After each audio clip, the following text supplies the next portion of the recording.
अब हम आगे जुजुत्सु काइसेन सीजन 3 के एपिसोड 8 को देखते हैं। अब तक हमने देखा यूजी और मेगुमी कॉलोनी नंबर 1 में एंट्री करते हैं और हिगुरुमा को ढूंढने लगते हैं। रिन और रेमी दोनों ने बोले हैं कि वो हिगुरुमा का लोकेशन जानते हैं। उसके बाद स्टोरी फ्लैशबैक में चली जाती है 4-5 साल पीछे, जहाँ पर कोई एक चोर एक माँ और बेटी का खून कर देती है। पुलिस इस क्राइम के लिए कीता नामक एक लड़के को अरेस्ट कर लेते हैं, पर कीता का कहना है कि उसने कुछ नहीं किया, वह निर्दोष है। हिगुरुमा जो कि डिफेंस लॉयर है वो कीता से मिलने जाता है। असल में जब पुलिस वहाँ गई थी तो कीता से पूछताछ करने के लिए, तो कीता वहाँ से भाग गया था। पुलिस ने उसका घर तक पीछा किया और जब पुलिस उसके कमरे में पहुंचे तो उसे खून से सना हुआ चाकू मिला था। चाकू पे लगा खून उसी माँ और बेटी की थी। इसी बात से पुलिस को शक हुआ कि कीता मर्डरर है, पर कीता बोलता है वो पुलिस से डरकर इसलिए भागा था क्योंकि उसके पास उसकी बिल्ली थी। कीता जहाँ रहता है वहाँ केट रखना अलाउ नहीं है, वो केट को बचाने के लिए भागा था। और रही बात वो चाकू की, वो बोलता है कि वो चाकू उसको रास्ते में पड़ा मिला था। हिगुरुमा अपने ऑफिस में आता है, उसी वक्त उसके असिस्टेंट शिमुजू बोलती है कि कीता की जो कहानी है वो झूठी लग रही है। ये भी बोलती है कि कीता रास्ते में पड़ा चाकू क्यों ही उठाएगा और वो पुलिस से डर के क्यों ही भागेगा। फिर हिगुरुमा बोलता है कि कीता को पुलिस वालों ने पहले भी परेशान किया हुआ है। और रही बात चाकू की, तो उसने कहा कि वो पुलिस स्टेशन चाकू जमा करवाने जाने ही वाला था। कीता के मोहल्ले में कॉल करके पुलिस को बुलाना अलाउ नहीं है, वरना आस पड़ोस में अमीर लोगों को परेशानी होती है। कीता एक शेल्टर में काम करता है जहाँ बूढ़े लोगों को देखभाल करनी होती है, लेकिन यहाँ उसे कोई सैलरी नहीं मिलती है, बस जेब खर्च के पैसे और एक टाइम का खाना दिया जाता है। और उसके बाद भी कीता से महीने का 500 येन रेंट के नाम पे लिया जाता है। खैर कीता के मोहल्ले में कई लोग रहते हैं जिनका पहले कोई क्रिमिनल रिकॉर्ड नहीं था, तो उसमें से कोई चोर भी हो सकता है। हिगुरुमा उन सब की जानकारी निकालने में लग जाता है क्योंकि उसे यकीन था कि कीता निर्दोष है। शिजुमी कहती है कि हम सरकारी वकील है तो हमें वैसे भी ज्यादा पैसा नहीं मिलता है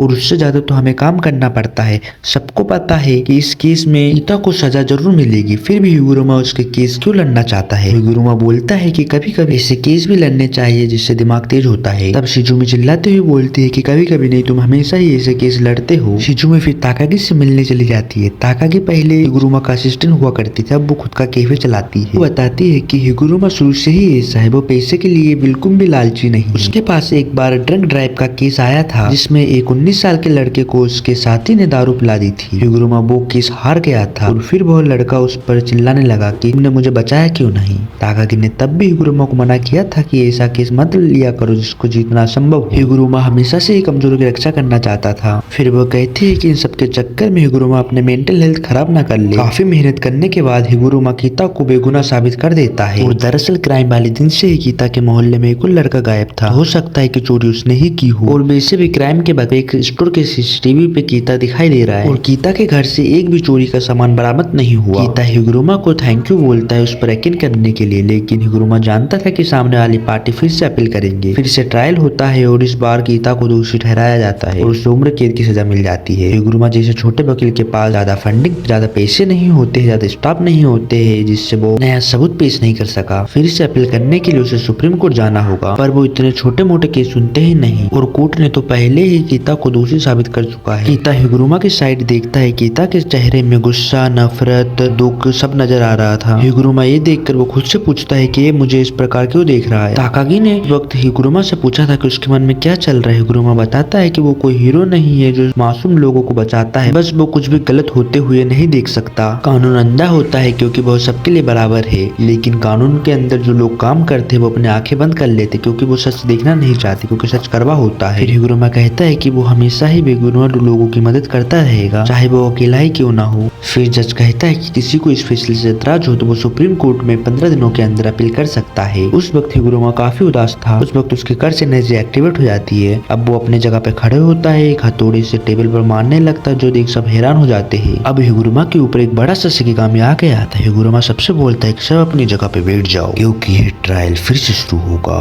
कहानी प्रेजेंट में आती है, तब हमें पता चलता है कि हिगुरुमा भी कलिंग गेम का पार्ट है। हमने एपिसोड 7 के एंड में देखा था कि रिन और रेमी दोनों ही बोलते हैं कि वो दोनों हिगुरुमा का लोकेशन जानते हैं, लेकिन सच तो ये है कि उनमें से कोई एक रिन झूठ बोल रहा है। हम एक आदमी को देखते हैं जिसके पास ढेर सारी पर्चियां थी, वो अपने अगले शिकार का इंतजार कर रहा था। दूसरे साइड हमें रिन का फ्लैशबैक दिखाया जाता है। जब रिन स्कूल में था तब कुछ लड़के एक स्टूडेंट को बुली कर रहे थे। रिन दूर से ये सब देख रहा था और मन में सोच रहा था कि इस लड़के को खुद के लिए आवाज उठाना चाहिए, वरना ये लोग हमेशा परेशान करते रहेंगे। लेकिन रिन कुछ नहीं करता, दूर से सब देख रहा था। तभी एक दूसरा स्टूडेंट आता है और उन बुली करने वाले लोगों को रोकने लगता है। रिन बोलता है कि एक और गधा आ गया है इनसे पिटने, लेकिन यह स्टूडेंट और कोई नहीं अपना यूजी होता है। फिर यूजी उन बुलियों को ऐसा मारता है ये सब देख कर रिन शौक हो जाता है। फिर कहानी वापस प्रेजेंट में आता है। रिन यूजी को एक थिएटर के पास ले जाता है, बोलता है कि हिगुरुमा इसके अंदर है। यूजी उसे शुक्रिया करता है और वो अंदर जाने लगता है। रिन कहता है कि वो खुद तो कभी हिगुरुमा से नहीं मिला, लेकिन हिगुरुमा ने हावा को बहुत ही बुरी तरीके से पीटा था। यूजी बोलता है कि वो खुद को संभाल सकता है और अंदर जाने लगता है। रिन उसे कुछ बताना चाहता था, लेकिन वो कुछ कह नहीं पाता। दूसरी तरफ रेमी भी मेगुमी को लेकर एक जगह जाती है। असल में रेमी ने झूठ बोला था। रेमी उससे रेजी के पास लेकर आई। ये सब देखकर मेगुमी बहुत ही गुस्सा हो जाता है और वो तुरंत डिवाइन डॉग को समन कर लेता है। मेगुमी बोलता है कि उसके पास फालतू का टाइम नहीं है। दूसरे साइड यूजी थिएटर के अंदर हिगुरुमा से मिलता है। हिगुरुमा उस वक्त एक बार टब के अंदर लेटा हुआ था, वो भी पूरे कपड़े पहनकर। हिगुरुमा यूजी से बोलता है कि उसे ऐसा करने से सुकून मिलता है। यूजी सीधे उससे काम की बात करने लगता है और हिगुरुमा बोलता है कि मैं एक लॉयर और मुझसे बात करने की फीस 5000 येन है। ये सुनकर तो यूजी चौंक जाता है, लेकिन हिगुरुमा बस मजाक कर रहा था। हिगुरुमा बोलता है कि मैं देखना चाहता था कि लालची वकील बनके कैसा लगता है। यूजी समझ जाता है कि हिगुरुमा कोई पुराना सोर्सरर नहीं है, बल्कि एक आम इंसान है जिससे जुजुत्सु की पावर अभी अभी मिली है। तो हो सकता है कि यूजी हिगुरुमा को अपने बातों से मना ले। दूसरे साइड रेज समझ जाता है कि मेगुमी बहुत स्ट्रॉन्ग है और वह उससे अपनी टीम ज्वाइन करने के लिए बोलता है। रेज मेगुमी से पूछता है कि वो कलिंग गेम के बारे में कितना जानता है।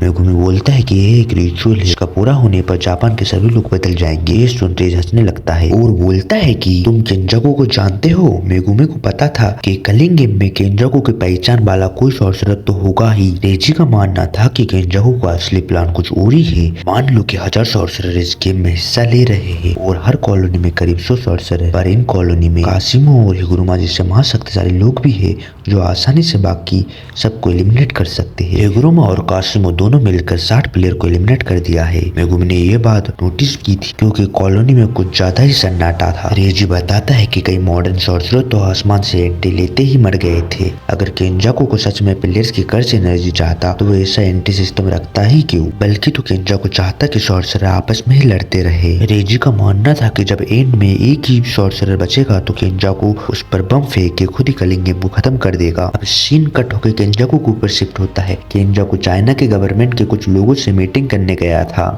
इधर यूजी हिगुरुमा से कहता है कि वो कलिंग गेम को बंद करना चाहता है। फिलहाल तो उसे एक नया रूल ऐड करवाना है, जिसके लिए उसे हिगुरुमा के 100 पॉइंट चाहिए। हिगुरुमा मना कर देता है उससे। असली दुनिया का कानून बहुत खोखला है। वो देखना चाहता है कि कलिंग गेम का कानून कैसा काम करता है। उसे जानना है कि लोग इस गेम के रूल्स को ब्रेक करते हैं उन्हें कैसा सजा मिलेगा। क्या उन्हें केस रखने का मौका दिया जाएगा, क्या कोई सुनवाई होगी या सीधे फैसला होगा। इसलिए वो नहीं चाहता कि गेम में जल्दी एंड हो जाए। हिगुरुमा को देखना है कि लोगों की टेक्निक कैसे रिमूव होती है। यूजी बोलता है कि कलिंग गेम एक रिचुअल है, इसके पूरे होते ही जापान के सभी लोग खत्म हो जाएंगे। हिगुरुमा बोलता है कि ऐसा कुछ नहीं होगा, कलिंग गेम हमेशा से चलता रहेगा क्योंकि इसके रूल्स में ही लिखा है। यूजी समझ जाता है कि यह बातों से नहीं मानेगा। अब यूजी उसे सीधे धमकी देता है कि अगर तुम मुझे अपने 100 पॉइंट इस्तेमाल करने दो। हिगुरुमा आप खड़े होकर बोलता है कि तुमने कभी किसी ऐसे को मारा है जिसने तुम्हें गुस्सा दिलाया हो। मैंने सोचा था ये उससे भी अच्छा लगता है। यूजी देखता है कि हिगुरुमा के पीछे एक शिगामी आ गया। हिगुरुमा के पास 100 पॉइंट से, यानी वो ऑलरेडी करीब 20 सॉर्सरर को निपटा चुका है, तो यूजी को थोड़ा संभल के लड़ना होगा। हिगुरुमा यूजी के सामने आकर बोलता है डोमेन एक्सपेंशन डेडली सेंटी, यानी आखिरी सुनवाई। और वो एपिसोड यहीं पर एंड हो जाता है। तो दोस्तों अगले एपिसोड में यूजी और हिगुरुमा की जोरदार फाइट होने वाली है। तो दोस्तों अगर आपने यहाँ तक वीडियो देखा है तो चैनल को सब्सक्राइब करके बेल आइकन को ऑन कर लीजिए। और वीडियो अच्छा लगे तो वीडियो को एक लाइक कर दो, कमेंट कर दो और अपने कुछ दोस्तों के पास शेयर कर दो। मिलते हैं अगली वीडियो में।